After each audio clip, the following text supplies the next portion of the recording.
Kaya Shaksun Militam Yena Tasmai Shri Gurave Namaha Nama Om Vishnu Padaya Krishna Prestaya Bhutale Srimate Bhaktivedanta Swami Namini Namaste Saraswati Devi Gauravani Prachalini Nirvisesa Shunyavadi Vashatyagi Shatarini Chayushri Krishna Chaitanya Prabhu Nityananda Shri Advaita Gadadhar Shivasadi Gaur Bhaktavinda Hare Krishna Krishna Krishna Hare Hare Hare Rama Rama Rama Hare Hare Vanshakarpatarubhyascha Kripa Sindhubhya Evacha Patitanam Pavanibhyo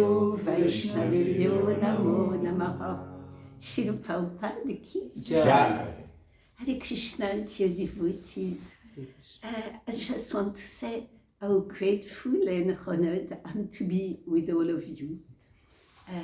It's just such a joy to come back to Vadaparisishvara temple and to see how the temple is developing so nicely.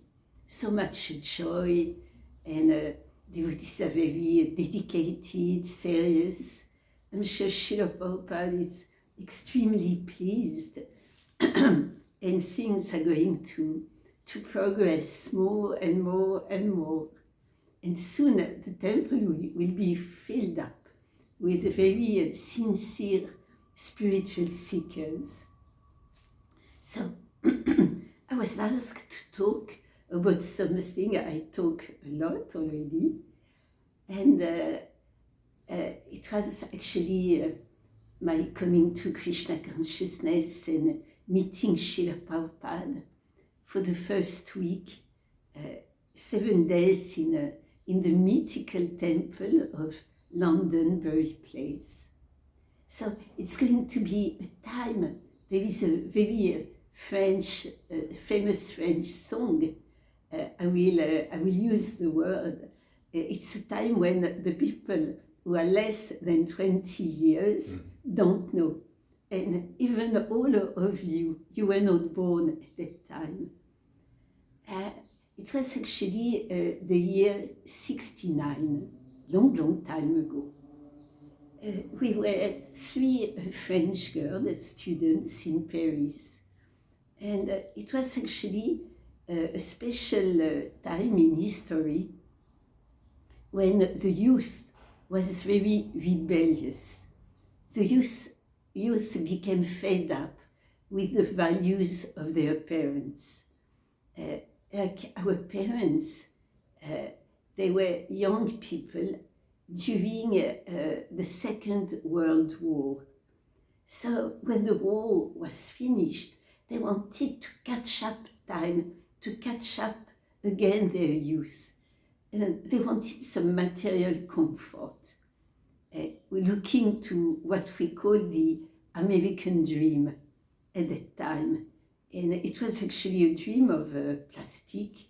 It was to have a good shower, to have a cooker, just to be comfortable in life. But as that generation that was called the baby boom, because our parents made a lot of babies after the war, that generation already had all that from birth, and still we were not satisfied. We were starting to wonder what was the human form of life for, what was the goal of life, where did we come from, what was going to happen after death. And our religious tradition didn't give us any answer. The priest, when we asked these kind of questions, they couldn't reply. They didn't have all the answers. So everybody was looking towards the East, actually, to find some answers. Not everybody, but most of the people. So we were in that generation, in that movement. It was also the movements of what you have heard about called the hippie generation. Somebody, when Prabhupada came to America, he asked Prabhupada, what are actually the hippies? And Prabhupada says, you know better than me. Then he says, it is something extraordinary. And then he said, actually, I want to make the hippies happy. So Prabhupada came to the Western world. We know its history. He was actually commissioned by Lord Chaitanya. And he came on the order of his beloved spiritual master, his divine grace Srila Bhakti Saraswati Thakur, who told him just practically when Prabhupada came in the temple as a young man, as Abai, he told him, you are such a young, educated man, why don't you go and spread and preach this Krishna consciousness in the Western world? And Srila Prabhupada felt, as we discussed yesterday, he felt he has to say something. You know, he was a Gandhian, a follower of Gandhi. He says, but nobody will listen to us. We just actually, we're not an independent country. Who will listen to us? And his Gurudev told him, we cannot wait for any geopolitical situation to be perfect. Krishna consciousness is too important. It cannot wait. And Prabhupada was convinced straight away. And as we were discussing in the class with the dear Vasumati Devi, Prabhupada says, I was so pleased to be defeated by His divine grace. So he came and then he did some miracle in hardly 12 years.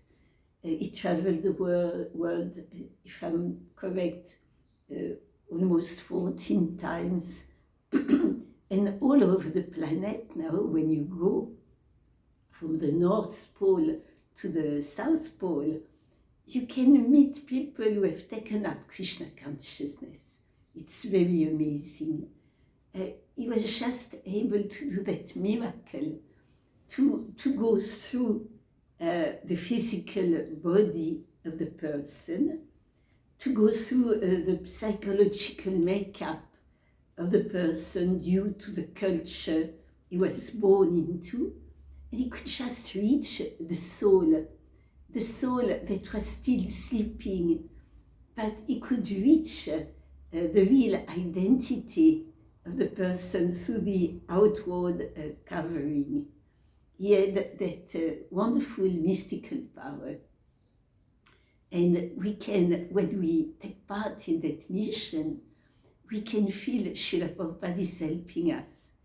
Like yesterday we were on Harinam, and Dayan Nitai Prabhu met a young man, a spiritual seeker. And you could feel that Prabhupada was really speaking to you.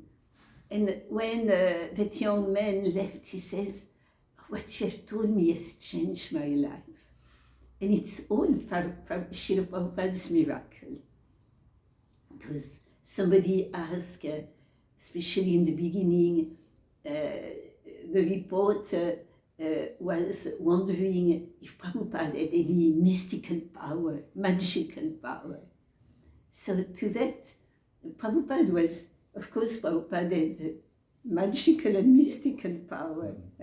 That was the greatest magic in 12 years, to make everybody on the planet hear and know something about Krishna.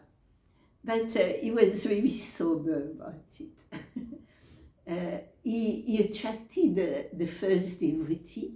Shyamasundar is telling us.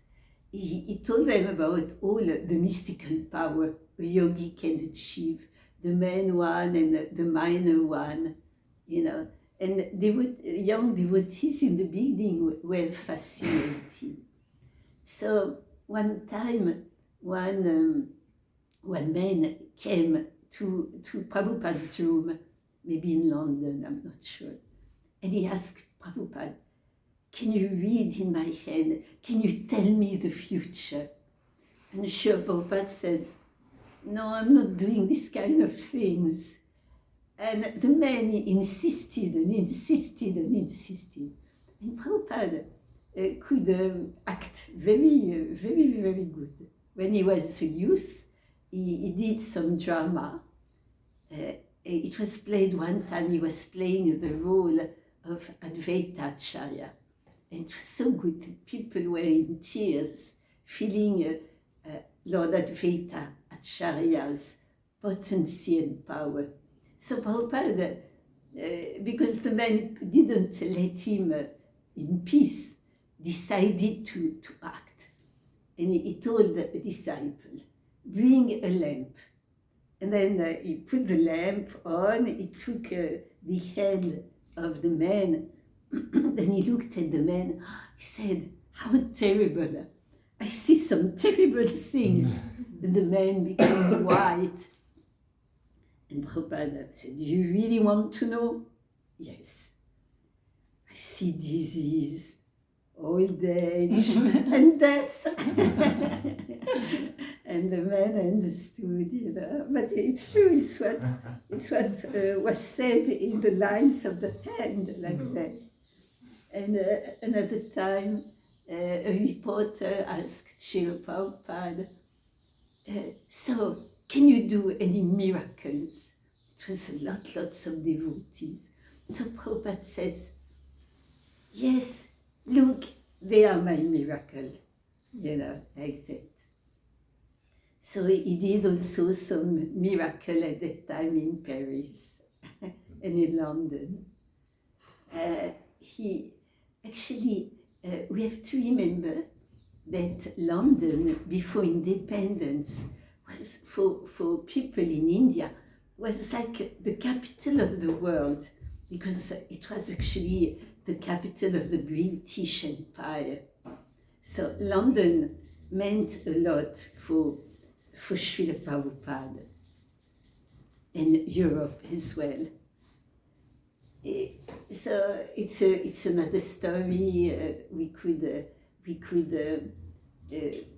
talk with great happiness how Krishna consciousness spread it in London, all the miracles that happened. But from London, from America first, and then from London, Krishna consciousness came to Paris. It's another long story also. In Paris, Srila Prabhupada sent some young devotees. He sent about maybe, in the beginning, maybe 6 devotees. And in the beginning, it was very hard. They had, at the time, devotees had absolutely no money. So most of the devotees were sleeping under the bridges of the Seine. And at night, either they were sleeping there, or else they would go to Saint-Michel, Odéon, where a lot of young people were, and they would ask the young people, can we stay with you? Can you, that was what was happening at that time. So at that time, 3 young girls, including your servant, we were young students, and we were very dissatisfied with the materialistic way of life. We were kind of looking, as I mentioned before, what was the goal of human life. So at that time we took some courses in university to try to find the goal of life. We took some classes of ethnology at La Sorbonne. and trying to find out what were actually what the ancient tribes of the world were thinking about the goal of human life, about the creator of the universe. So at that time still, we were not completely satisfied with our teachers. We had courses about the Eskimos' style of life, about the Dogons from Africa. And there was also a teacher of Vedanta, impersonal philosopher. He was an Indian sannyasi, Mayavadi. And he was teaching about the aphorism of Vedanta, saying, you are that. And we were very happy to speculate about what was that. So we came to the conclusion we have to find a real bona fide spiritual master. Where to go? To Africa, to the Eskimo, to India. And then we decided, yes, let's go to India to try to find a spiritual master, but not a cheater. So we, with my two friends who became Jyotirmayi and Ilavati, we started to plan to go to India. At that time, with Jyotirmayi, we took a little student job to get the fare to go to India. We had a lot of colleagues. It was a team. Later on Sankirtan in the morning, we used to go in a van and to distribute little publicity leaflet in the mailing box. And there was one boy, he was French, he was coming, he was coming from America. And he was observing us, always reading our impersonalist books, even while working. And he had a little tuft of hair at the back. And he said, are you interested in spiritual life? I told him, actually, I'm living for spiritual life. He said, you know, I have a spiritual master. His name is A.C. Bhaktivedanta Swami. We told him, we are looking for a spiritual master, but not a cheater. He said, there is a book called Srimad Bhagavatam. You open it and you become free from the cycle of birth and death. I was looking at him and as a good neophyte Mayavadi, I told him, we want liberation. And then he told us about the Mahamantra. He showed his beats, and so we heard, we learned the Mahamantra. Coming back home, we took a little necklace, plastic necklace, and we started to chant the Mahamantra in front of our picture of Lord Buddha. And it worked very well. So we became more and more attracted, first through the Mahamantra. But we were very afraid of the philosophy, personal philosophy, because in the impersonalist books, it tells you that never become attached to any form, no matter how beautiful it is. If not, you will take birth again in this material world. But the devotees were so wonderful, so attractive. So one time, that boy, whose name was Suridas, told us, why don't you come to our Sunday program? You can come and you can see, you can hear a lecture. And so we decided to come, and Krishna really tricked us, because as it was the movements of the hippie movement, there was something these young boys and girls did. They thought it was good, it was absolutely Maya, but they thought it opens the eyes, we can see the truth by taking some chemical substance.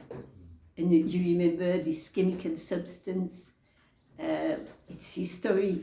It was actually discovered by an American university teacher called Timothy Leary.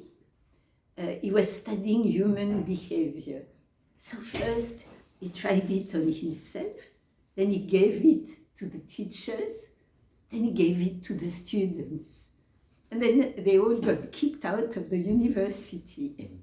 But it was too late, it went all over the world. It was what was known as LSD.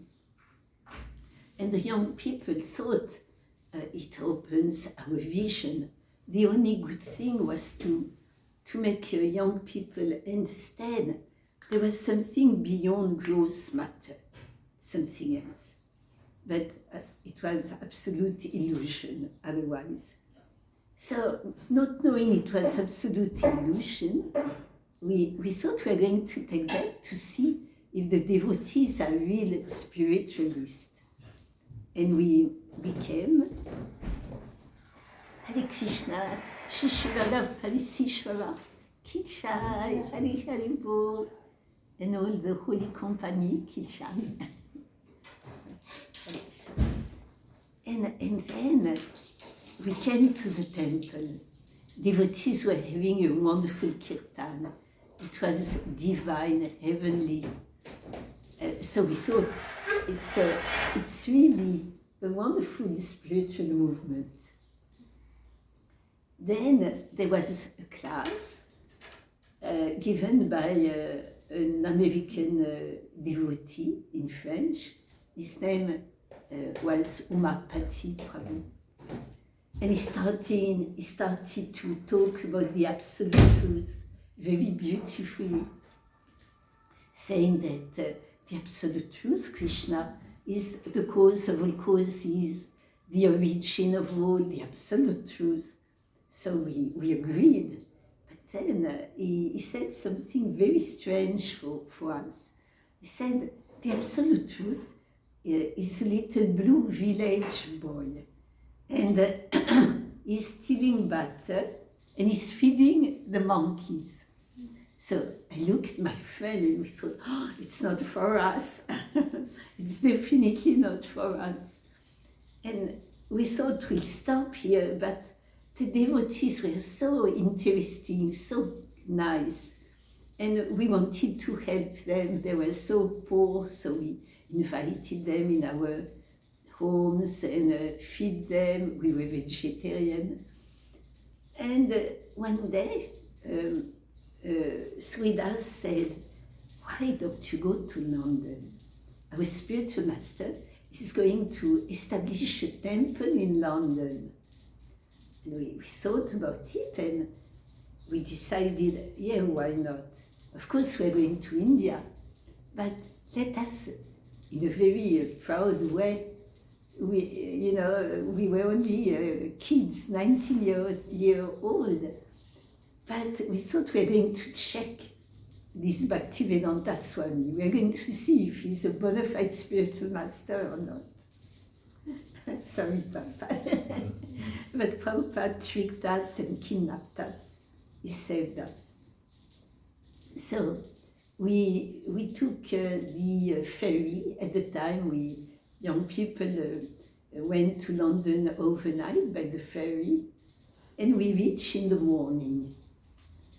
It was actually a very blessed day. It was the day of the installation of Sri Sri Radhanandanishvara that we celebrate every year as Udan Shasti. So we didn't see the installation because at the time the devotees were all dressed in dhoti and saris. So when we came in civil clothes, the girls thought it's not proper. They put a sari on us, they put our hair properly, and we didn't see the extraordinary installation of Shri Sri Radhanandanishvara. So then we were all dressed, properly hair, our hair was properly done. We came in the temple. It was very, very mystical. I would say it was a little longer than this temple, but maybe a little narrow. There was a deep purple carpet, and the walls were covered with red oak beams, wood beams. Shyamasundar Prabhu, he wanted the temple to look like a Buddhist cave. So it was very, very mystical. When we came, I remember that probably Yamuna was singing. So it was absolutely divine. And Mukunda Prabhu at the time was playing the drum.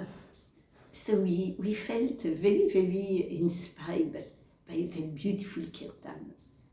But all of a sudden, everybody felt flat on the floor. So we never saw that before, we never did that before, but because we were very polite young girls, we did the same. But Srila Prabhupada said, in the material world, men and women, they have different defects.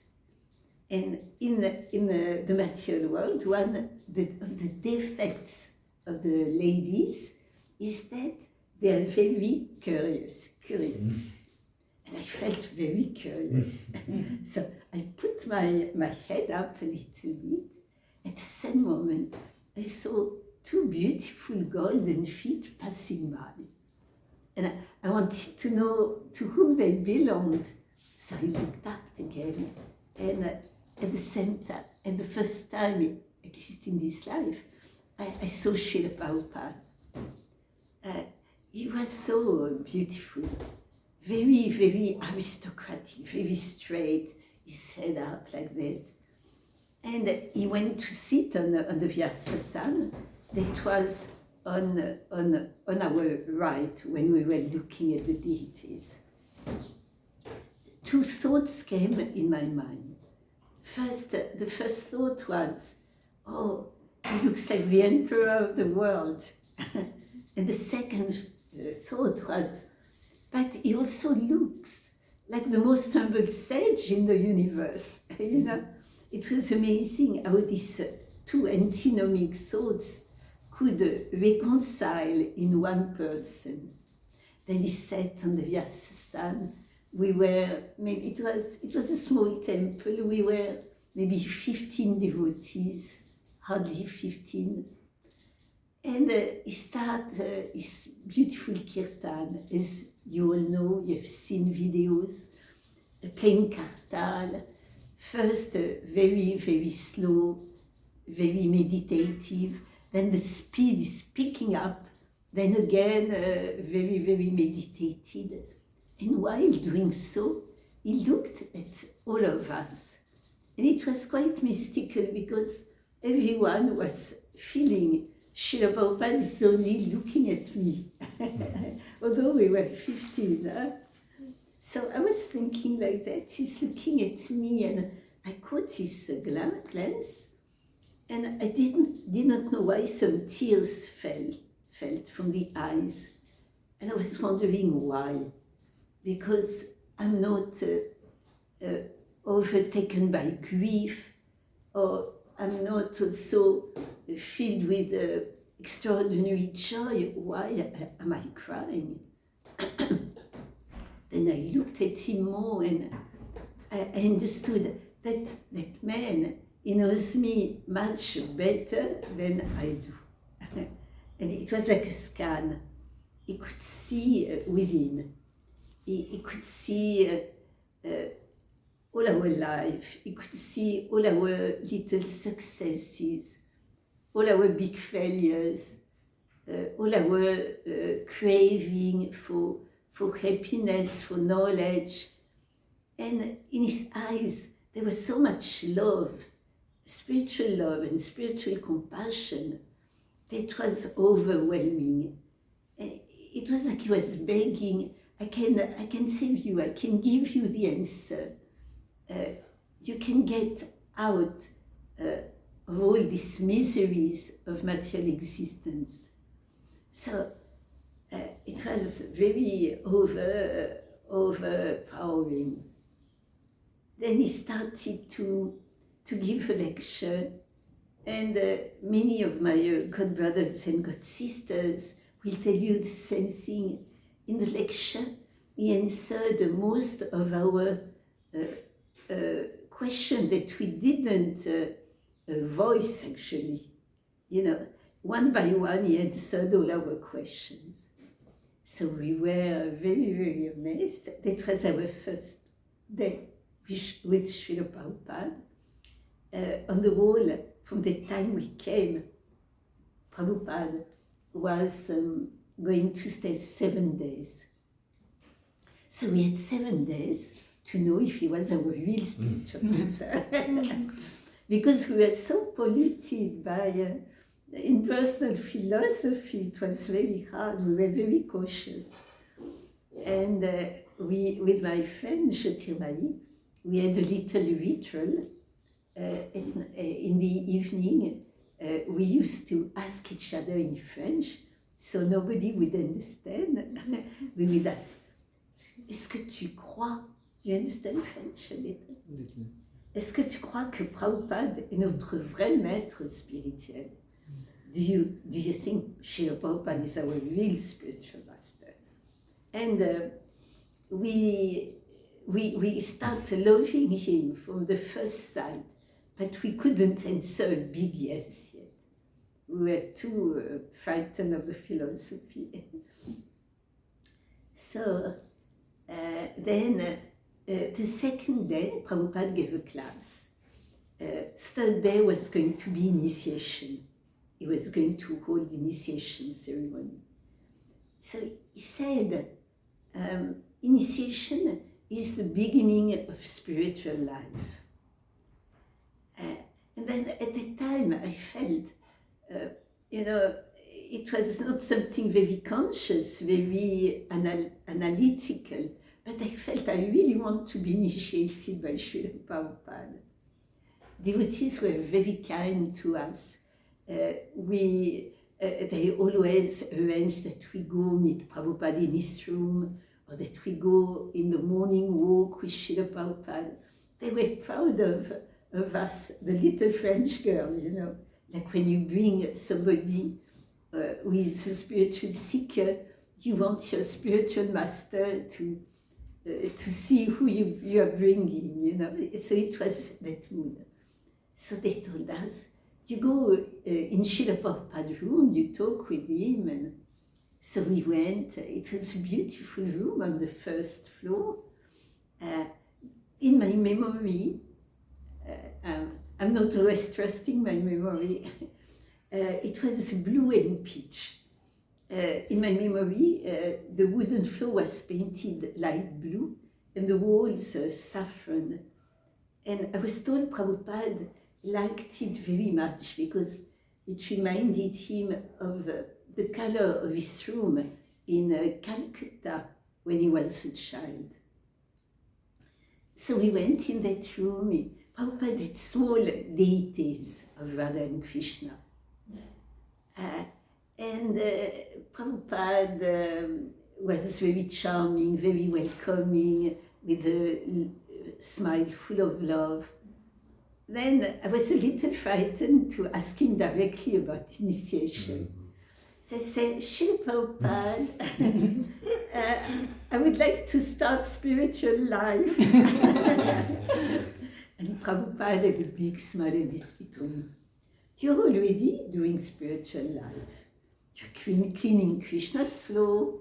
You're washing Krishna's dishes. I looked at him like that.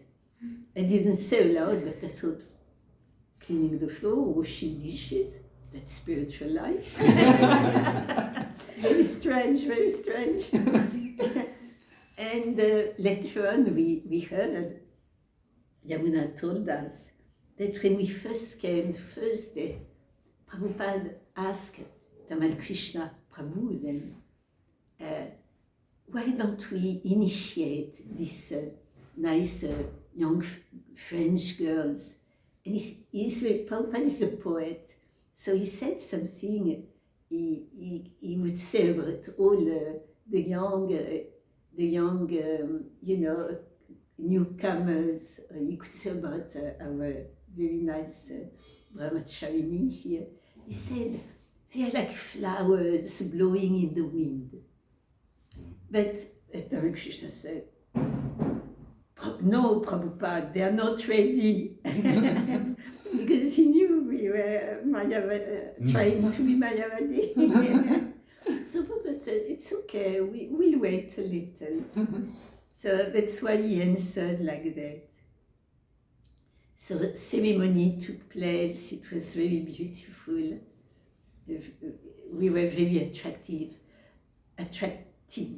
but still, when the time came for the question, do you think Srila Prabhupada is our real spiritual master? We couldn't say a big yes yet, we were still waiting.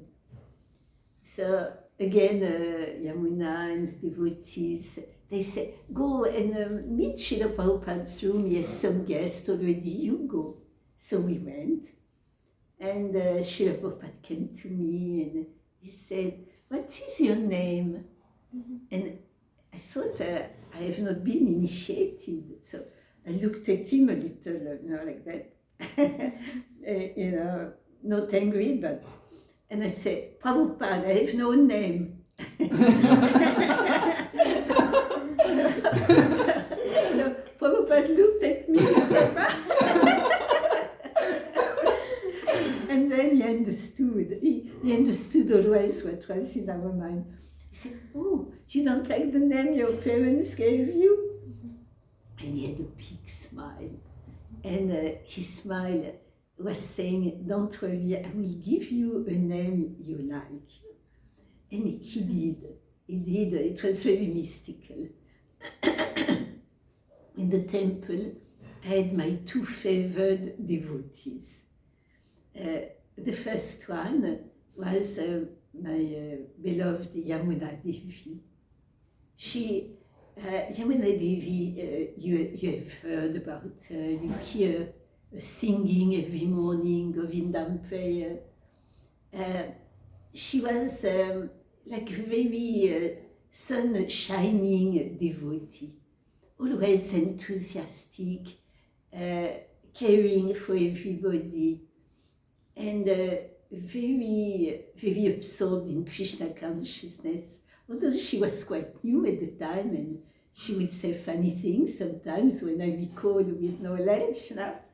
But she loved Krishna, she loved Prabhupada, she was carrying Srila Prabhupada's presence, and she actually embodied what my life became in Krishna consciousness after that. We should never be bored with devotional service. Like any service we do, we clean the temple floor like you do, we give lectures, we sing kirtan, we cook, we build. It should be an adventure.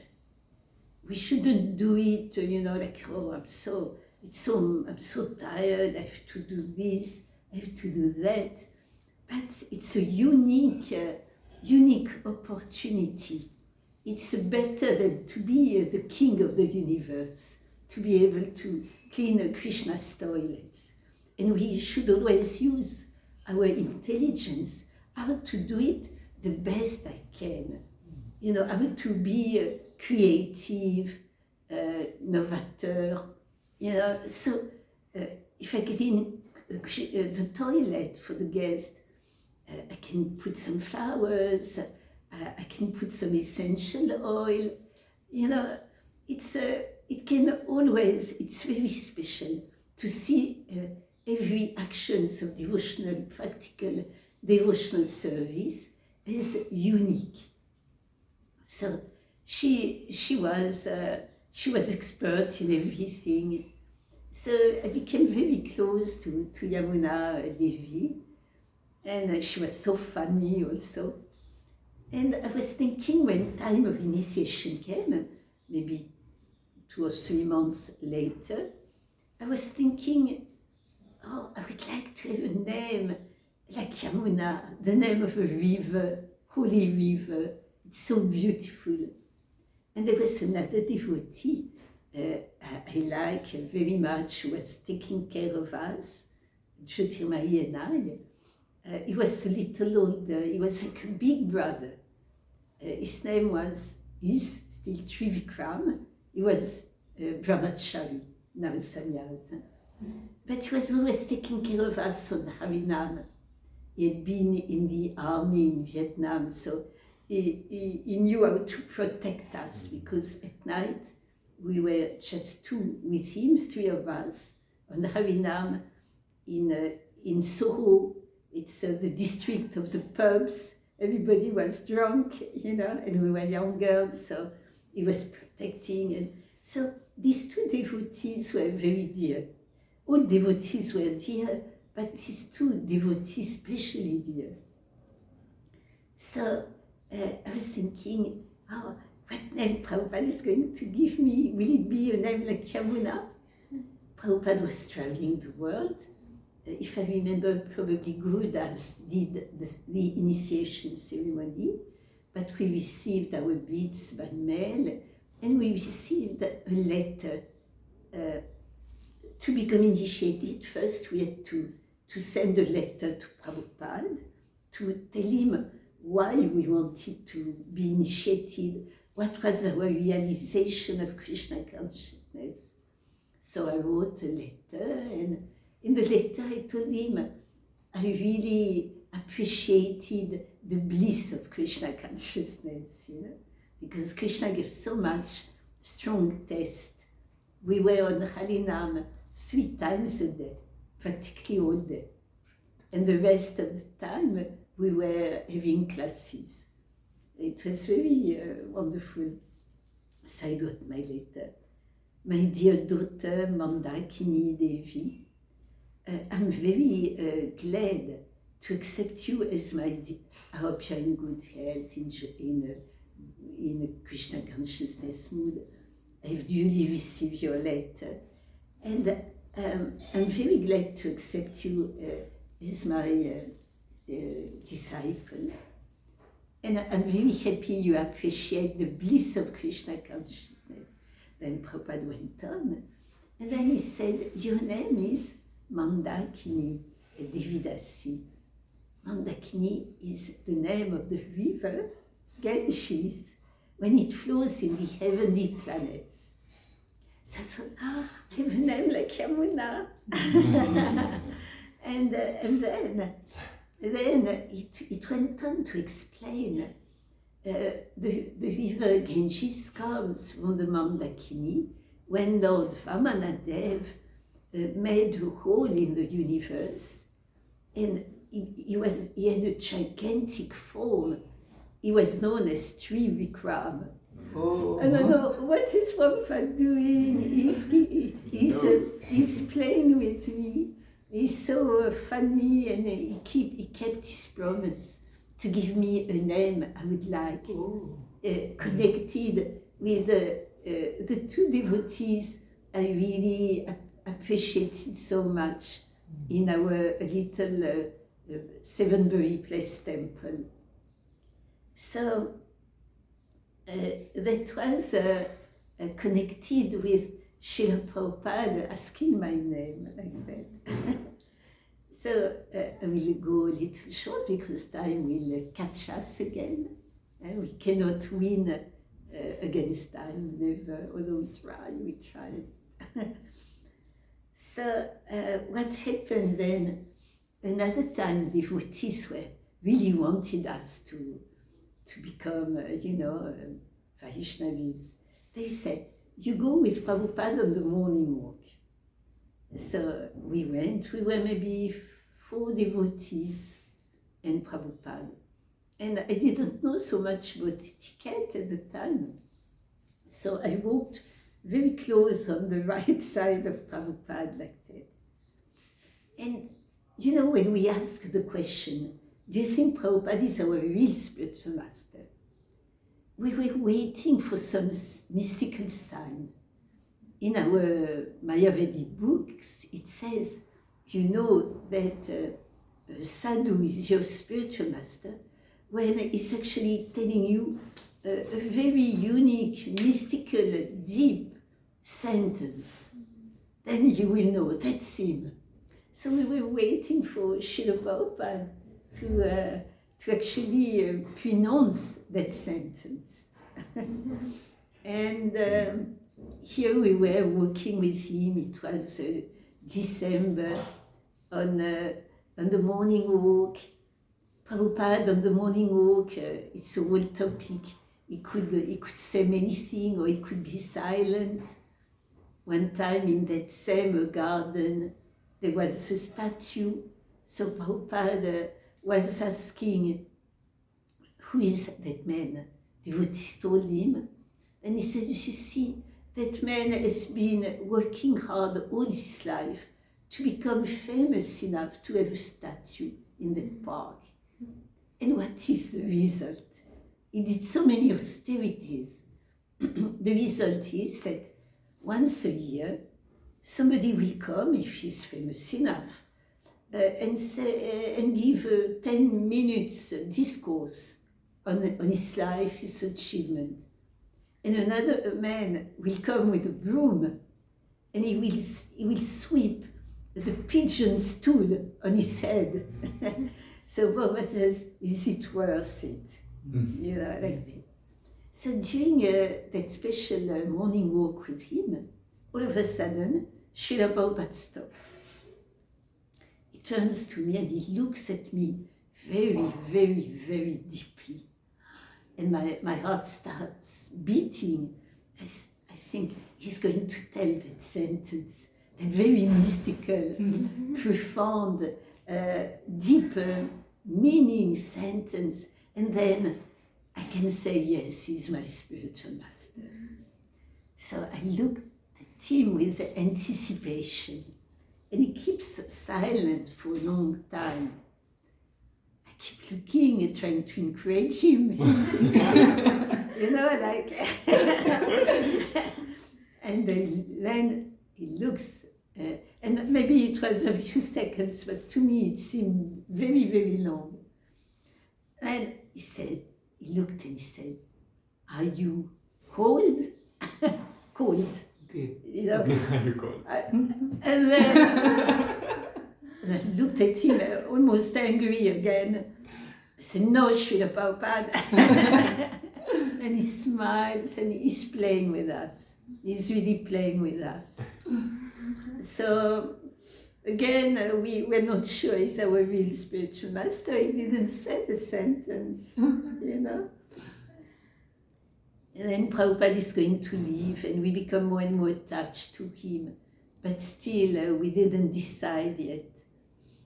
It's a Sunday program before he leaves, 1 or 2 days later. And Prabhupada gives a class as usual, quite short, the class is 20 minutes. Then he's asking for questions. A man, a gentleman from India, raises his hand. He's coming quite often to the temple, teaching Sanskrit languages to the devotees. But that man raised his hand, Shabbat was yes, and he says, looking at Krishna, he says, Krishna is not God. God has no form. God is impersonal. And with my friend, we kind of agree. But something happened, we cannot believe it. It makes us very surprised. Prabhupada becomes furious. Prabhupada becomes red. And Prabhupada is there near the deity. The man is at the back of the room. And Prabhupada is showing him like that. And he's screaming, you are an ass, you are a fool. How can you be so stupid? How do you dare to say that God has no form? And he goes on and on, insulting the man. And with my friend, we cannot believe what's happening. You know? So that night, we asked the question, do you think Prabhupada is our real spiritual master? And very, very sadly, we tell each other no. Because in our books, it says that the spiritual master should control his senses, that he should control his anger. And Prabhupada became so angry. And we're very sad, but we say, no, spiritual, we don't know that we should become angry to defend Krishna or to defend the devotees. At the time, we don't know. So when the question comes, do you think Srila Prabhupada is our spiritual master? Yeah, we have to say no. So we start packing our little things, Katie to take again the ferry back to Paris, and then going to India to find probably a Mayavadi spiritual master. And we don't tell and all the wonderful devotees, we will write to them later because they will try to dissuade us probably. So we were going to leave without telling and then writing. But then before we could really finish packing in the morning, Yamuna comes and says, Srila Prabhupada wants to see you. So we say, all right, we go to see Srila Prabhupada. And Srila Prabhupada is actually so charming, so wonderful. It's small talk. He doesn't talk philosophy, just small talk. You know, he's asking me, I remember, do you know how to type? And at that time, I don't know how to do anything. I just read books all day. I don't know how to do any practical thing. He said, no, Srila Prabhupada. And just small talks, but loving, charming, and spiritual potency that we cannot understand. And when we leave the room, we look at each other and we cannot explain why with our intelligence, but we don't want to live anymore. Prabhupada saved us. So we don't want to leave, we stay. Then the last day is coming. Prabhupada is leaving London. He has been staying in London for so much time. There was the whole wonderful coming of George Harrison, the three mythical temples, Yamuna Garudas, Shyamasundar, Malati, Janaki, Mukunda. They made this miracle to be linked up with our dear George from the Beatles, and Krishna consciousness is well established now in London. We are on the, the Hare Krishna record is doing very, very well. So it's time for Prabhupada to go somewhere else, to establish another place, to encourage devotees. Later on, one Yogeshwara actually would tell Prabhupada, you should stop traveling. You should write more books. We need your books. And Prabhupada says, yes, I know, I would like to, but devotees, they are so happy when I come and visit. So that's my job, that's my work to do that, to come and visit the devotees. And Yogeshwara is insisting, but Prabhupada, it's also, we are very happy when you give us new books. Yes, but I cannot do otherwise. I have to go and visit the devotees. So it's time for Prabhupada to leave London. He goes to the airport, and at that time, all the temple goes with him to the airport. Just Pujari stays and the cook stay, but all the temple goes. There's somebody sent me some pictures a few years ago of that day when Prabhupada was with us at the airport, or where we were with Prabhupada at the airport. He's sitting, it's very informal, and he's talking informally. We ask all kind of questions, we have soft kirtan. I see myself on the picture and also in my memory dancing during kirtan in front of Prabhupada or listening to him. And at that time, it's Krishna from within who is convincing me, yes, he's your real eternal spiritual master. So just at that time, the feeling of separation is overwhelming. And I understand, yes, Srila Prabhupada is my spiritual master. I'm going to try. I come back to the temple and deciding I'm going to try the process. Let's see if it works. I'm not going to read the books first because my mind is too rebellious, but just to chant this Maha Mantra, to become purified. And we'll see how it goes, like that. And because I'm a little mischievous, 19-year-old mischievous, I write a letter to my teacher, the Indian Mayavadi sannyasi, who is teaching the Vedanta at the Sorbonne. I write him, I'm very happy to tell you that I'm not coming back to your class. Because with my friend, we actually are taking the path of bhakti yoga, loving devotional service to Krishna, the Supreme Personality of Godhead. But the story is not ending for that soul, that Mayavadi teacher. A few years later, when Prabhupada is coming to Paris, we invite our former teacher to meet Srila Prabhupada. And amazingly, Srila Prabhupada is very kind to him, very respectful, very kind. So he got a lot of mercy from Srila Prabhupada. So dear devotees, I did it short because time is already up. If there is anything you would like to add or any question you like to ask, maybe we have a few more minutes, but I don't want to take your time for your devotional service.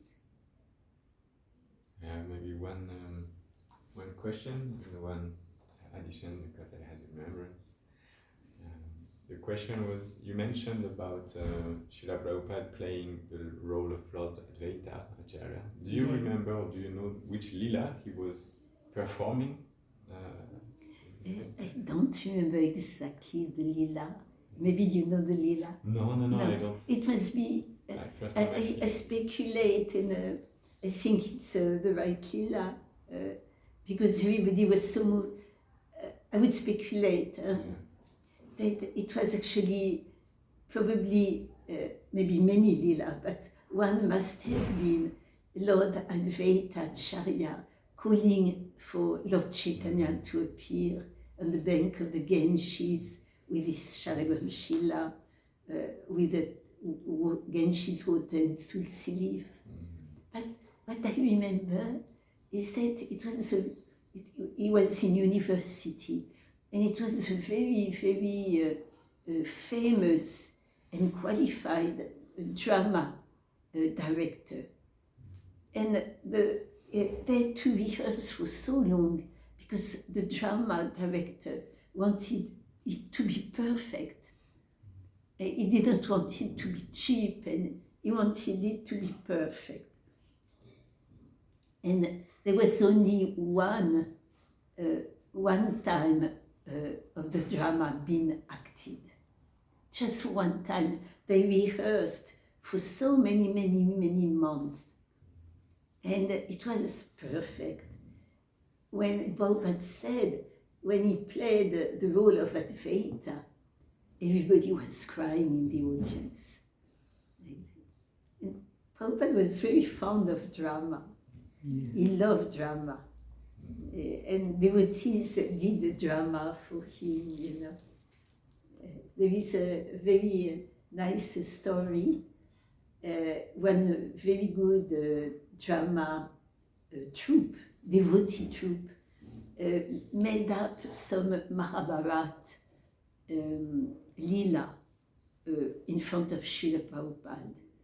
And it was probably Srimad Bhagavatam also, the Pandavas retired timely. You know, it was about Yudhishthira and the Pandavas, and they were playing it beautifully. Prabhupada loved it. It was actually in Los Angeles. And you know, in Los Angeles there is Hollywood, and not far. So Prabhupada loved it, and he said, such a nice, wonderful drama. And because they were in Hollywood, Prabhupada said, I'm going to discerner. To discern? No, I'm not sure. Discerner. I'm going to award the Oscar of the best actor. And he said, the best actor is Yudhishthira Maharaj. And everybody went. And the Prabhu played Yudhishthira Maharaj said, I'm the only one who has been awarded an Oscar by Srila Prabhupada.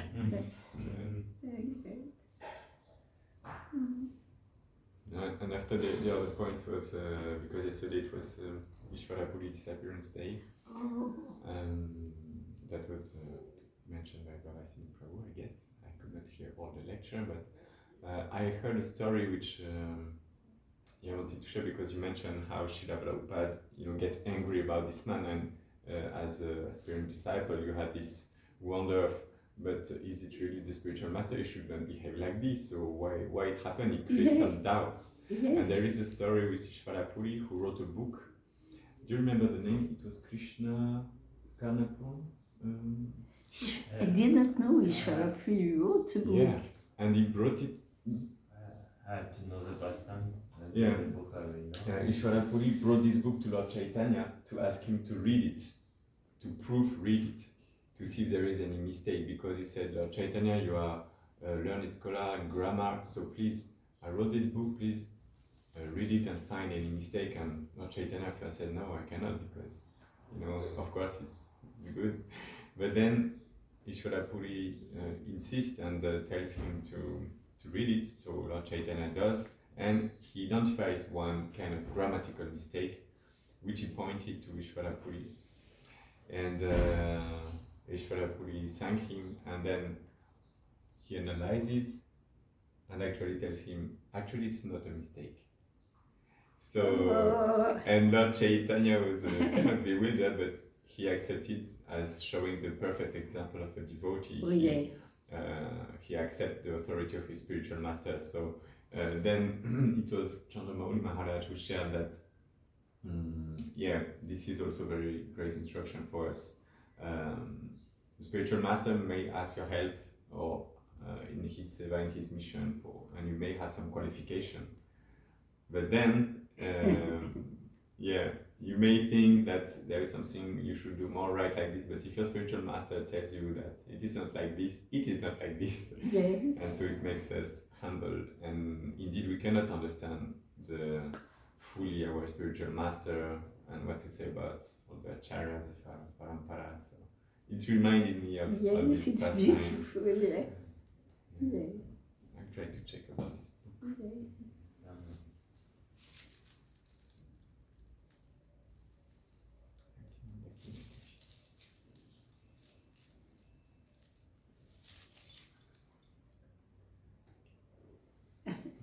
All right, Prabhuji. Should we conclude here? Yes. Okay. So, We would like to hear Gurudev Yeah, to do some service. Of course, Prabhu, of course. Yeah, because devotional service is actually love in action. For Krishna, for the Srimati Radharani Krishna, all the beautiful deities, and our dear spiritual master. It's love in action. It's Sri Krishna Lilamrita. Oh, Haribol, Haribol. Hare Krishna, thank you very much, Haribol. Great, Mondakini mataji. Shri Prabhupada Kichan, Ananta Kuti, Vaishnava Kichan, Haribol.